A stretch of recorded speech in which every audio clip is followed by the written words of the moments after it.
भवानी शंकर वंदे सदा विश्वासरूपिणो जभ्यं विना न पश्यन्ति सिद्धस्वात्तस्त ईश्वर।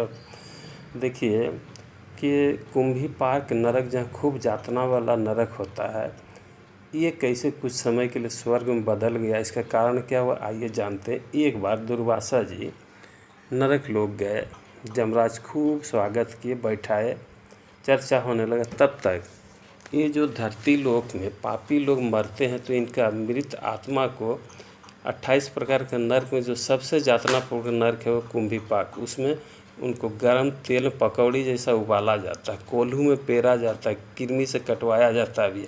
तो ये बड़ी आर्तनाद से चिल्ला रहा था, हमारी रक्षा करो, उद्धार करो, बहुत कष्ट हो रहा है।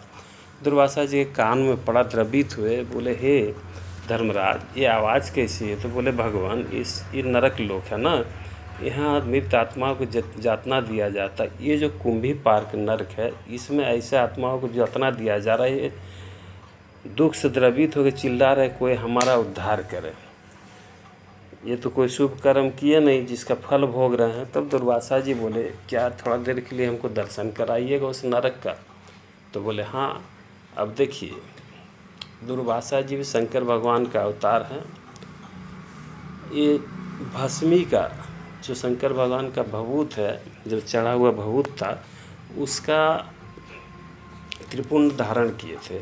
और जैसे ही जाके उस नरक को झांकने लगे, उसमें से कुछ रज जो था भस्म का, जहाँ जहाँ गिरा वहाँ का अग्नि बुझ गया, तेल ठंडा हो गया, कोल्हू रुक गया। और जो मृत आत्मा थे, जो आत्मा थे दुख भोग रहे थे, सूक्ष्म आत्मा, ये बैकुंठ पे चले गए, मुक्त हो गए।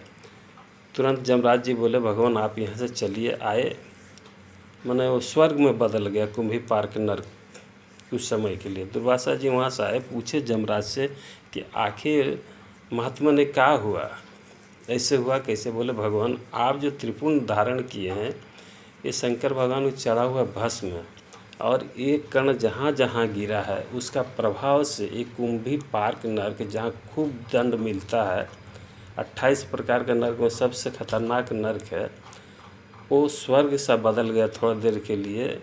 और जो आप देखे वही हुआ, आत्मा जो थे मुक्त हो गए, तेल ठंडा हो गया, चूल्हा बुझ गया, कोल्हू रुक गया। बोले जमराज कि देखिए भगवान, अगर भस्म नहीं मिले, कोई शुद्ध जगह जैसे मंदिर है जहाँ यज्ञ हो, तपस्या, वहाँ की मिट्टी भी उठाए कोई 3 उंगली से माथा पर लगा ले, त्रिपुंड वो भस्म के बराबर होता है। भगवान को तो छोड़िए, शंकर जी का महिमा क्या है, भस्म का ये महिमा है भैया।